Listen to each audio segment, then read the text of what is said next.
নমস্কার, আমি শ্রীমান্তিকা। আমি আপনাদের সামনে এসে গেছি আবার নতুন রান্না নিয়ে, মজার রান্না নিয়ে। আজকের রান্নার নাম হলো চিকেন পাটিসাপটা। তো চলুন দেখে নিই চিকেন পাটিসাপটা করতে কি কি উপকরণ লাগে। সঙ্গে থাকুন দেখতে। আমি এখানে নিয়ে নিয়েছি 1 বাটি ময়দা আর 1 বাটি সুজি, দুটো হাফ হাফ। তো এখন আমি এর মধ্যে দিয়ে দেব হাফ চামচের মতন নুন।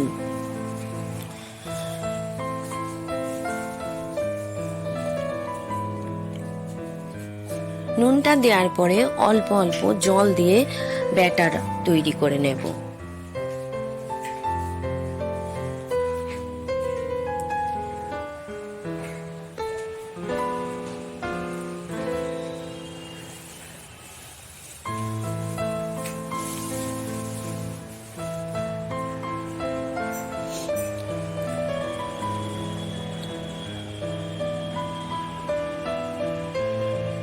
আবার আমি একটু জল দিয়ে দেবো, কারণ ব্যাটারটা অনেকটাই গাঢ় হয়ে আছে, তাই এর মধ্যে আরেকটু জল দিয়ে আরো বেশি করে একটু ফেটিয়ে নেব।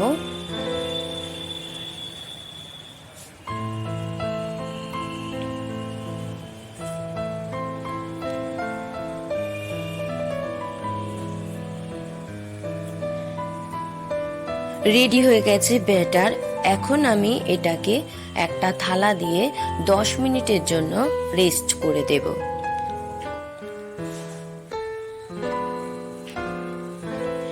এরপরে এর সাথে কি কি উপকরণ নিয়েছি সেটা একটু দেখে নিই।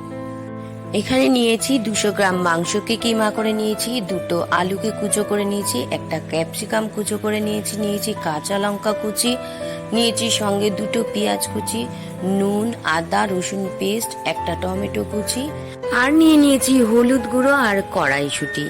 এই নিয়ে আজকে আমাদের রান্না চিকেন পাটিসাপটা। সঙ্গে থাকুন দেখতে। ইন্ডাকশন ওভেনটা জ্বালিয়ে কড়া বসিয়ে দিয়েছি। কড়াটা গরম হলে পরিমাণ মতো সর্ষের তেল দিয়ে দেব।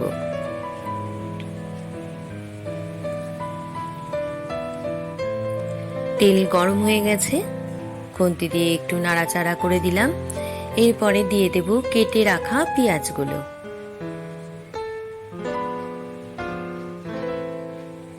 পেঁয়াজটা একটু হালকা নাড়াচাড়া দিয়ে একটু ভেজে নেব। এরপরে দিয়ে দেব স্বাদ মতো নুন আর চিনি একসাথেই দিয়ে দিলাম। এরপরে দিয়ে দেব ক্যাপসিকাম কুচি,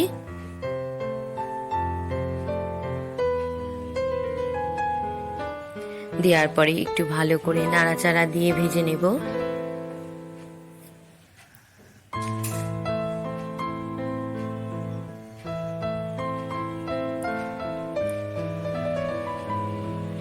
এরপরে দিয়ে দেব কেটে রাখা টমেটোটা।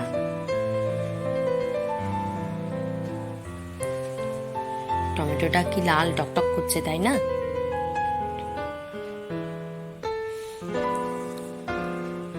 এরপরে দিয়ে দেব আদা রসুন পেস্ট একসাথে।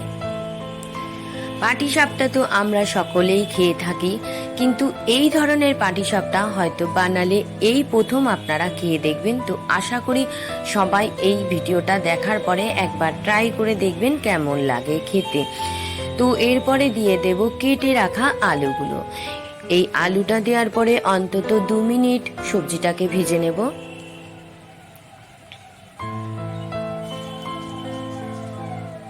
তো চিকেন পাটিসাপটা দেখতে দেখতে আমার চ্যানেলটাকে সাবস্ক্রাইব, লাইক, শেয়ার করতে ভুলবেন না।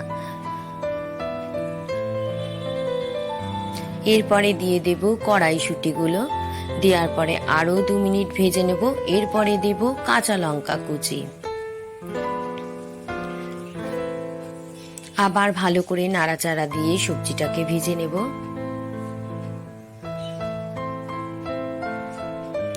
সবজিটা ভাজা হয়ে এসেছে। এখন আমি একটু মধ্যেখানটা ফাঁকা করে কিমা করা চিকেনটাকে এর মধ্যে দিয়ে দেব।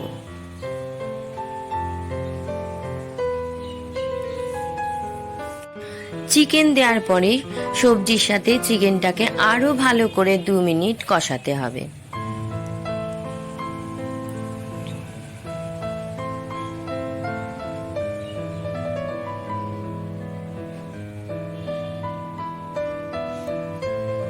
এরপরে দিয়ে দেব 1 চামচের মতো হলুদ গুঁড়ো। হলুদ গুঁড়ো দেওয়ার পরে চিকেন, সবজি, মশলা সব একসাথে নিয়ে 5 মিনিটের মতো কষিয়ে নেব। কষানো হয়ে এসেছে, এখন আমি এখানে পরিমাণ মতো একটু জল দিয়ে দেব। জল দিয়ে একটু ভালো করে নাড়াচাড়া দিয়ে 5 থেকে 10 মিনিটের মতো ঢাকা দিয়ে দেব। 10 মিনিট বাদে ফিরে আসছি। ফিরে আসলাম 10 মিনিট বাদে। থালাটা খুলে দেখে নিই কতটা তৈরি হয়েছে পুরটা। ইয়ামি ইয়ামি টেস্টি টেস্টি গন্ধ ছেড়ে দিয়েছে। একটু ভালো করে নাড়াচাড়া দিয়ে ভাজা ভাজা করে নামিয়ে নেব পুরটাকে। তবে এখন আমি দিয়ে দেব 1/2 চামচের মতো গুঁড়ো গরম মশলা। গরম মশলাটা দেওয়ার পরে একটু ভালো করে নাড়াচাড়া করে নেব।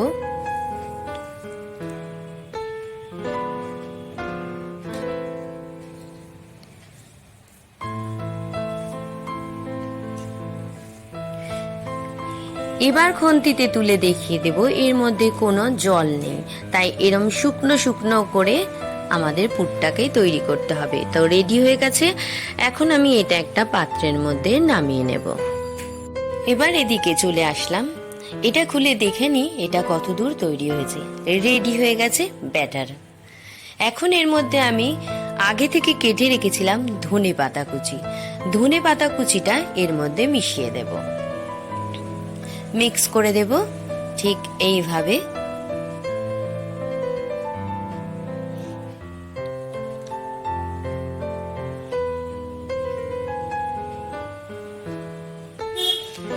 ধনে পাতাটা মেশানোর পরে কি সুন্দর দেখতে লাগছে। রেডি হয়ে গেছে ব্যাটার, একদম তৈরি হয়ে গেছে। এখন এটা আমি একটা সাইডে রেখে দেব। এখানে নিয়ে নিয়েছি অল্প একটু তেল, সাদা তেল, সঙ্গে ব্রাশ নিয়ে নিয়েছি পুর, আর বসিয়ে দিয়েছি ইন্ডাকশানে চাটু। চাটু গরম হয়ে গেছে, এখন আমি একটা বাটিতে সাদা তেল আর ব্রাশ নিয়ে নিয়েছি। এখন একটু সাদা তেল ব্রাশ দিয়ে ব্রাশ করে নেব। এরপরে চাটুর ওপরে 2 চামচ ব্যাটার দিয়ে দেব।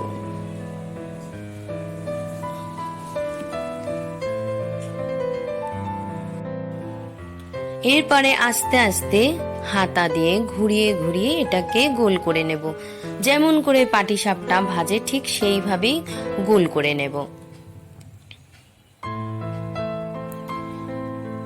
কোনো কিছুই আলাদা না, শুধু পুরটাই আলাদা। তাও অবশ্য আর একটা জিনিস আলাদা আছে, যে আমি ব্যাটারের সাথে ধনেপাতা দিয়েছি। এরপরে দিয়ে দেব সুন্দর করে চিকেন পুরটা।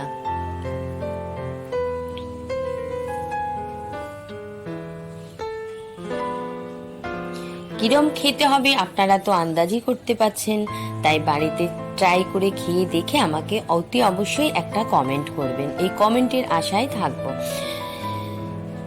দেখুন কি সুন্দর চটপট উঠে যাচ্ছে, কোথাও একটুও আটকালো না। তবে এটাকে একটু ধৈর্য ধরে ভাজতে হবে, যেহেতু ভেতরে চিকেন আছে আর আমাদের ব্যাটারটা একটু গাঢ় গাঢ় যেহেতু করেছি, এটা একটু ধৈর্য ধরে ভাজতে হবে সময় নিয়ে।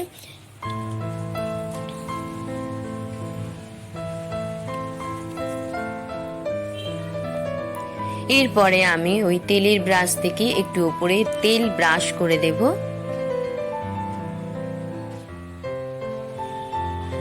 দুপিটেই একটু তেল ব্রাশ করে দেব, দিয়ে এবার ভেজে নেব।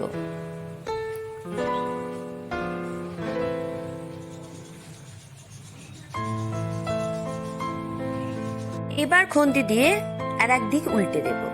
রেডি হয়ে গেছে চিকেন পাটিসাপটা। আমি এটাকে প্লেটে তুলে নেব আর একটা বানিয়ে দেখাবো।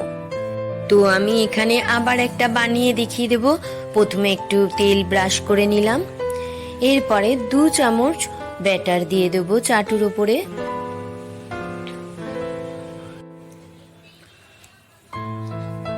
ধনেপাতা দিয়েছি বলে একটু আর দেখতে বেশি আরো সুন্দর লাগছে। অবশ্য যখন খাবেন তখন ফ্লেভারটাও দারুণ লাগবে, কারণ এটা আমি আগে বানিয়ে খেয়ে দেখেছি, তাই খুব টেস্ট লেগেছে বলে আপনাদের সাথে শেয়ার করলাম।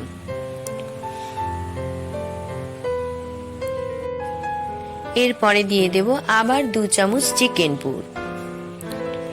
ঠিক মধ্যে বরাবর চিকেন পুরটা দিয়ে দিতে হবে।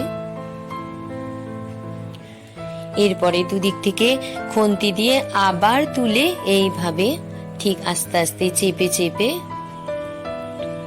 আবার এক সাইড থেকে তুলে আর একটা পাশ এরকম করে চেপে দিতে হবে। দেওয়ার পরে উল্টে দিলাম।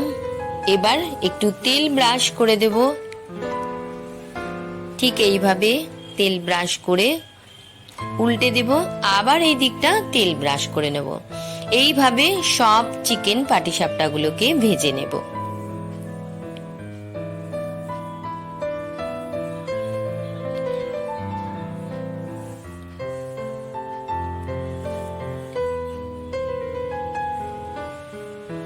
রেডি হয়ে গেছে চিকেন পাটিসাপটা। আমি এটা একটা পাত্রের মধ্যে তুলে নিলাম। রেডি করে নিয়েছি চিকেন পাটিসাপটা। দেখতে কেমন হয়েছে? দেখতে যখন এত সুন্দর হয়েছে তাহলে খেতে কেমন হয়েছে তো সেটা চিন্তা করে বাড়িতে বানিয়ে খেয়ে দেখুন। এখন আপাতত আমি একটা প্লেটের মধ্যে 4-5টা তুলে নেব, নিজে খেয়ে দেখব কেমন হয়েছে। নিয়ে চলে এসেছি প্লেটে করে। এখন একটা পিঠে ভেঙে আমি খেয়ে দেখব কেমন হয়েছে। ও দারুণ সুন্দর, বেশ তুলতুলে, দারুণ দারুণ। তো রেডি হয়ে গেছে চিকেন পাটিসাপটা। তো আজ আসি, আবার আসবো নতুন রান্না নিয়ে। ততক্ষণ আপনারা সাবধানে থাকুন, সুস্থ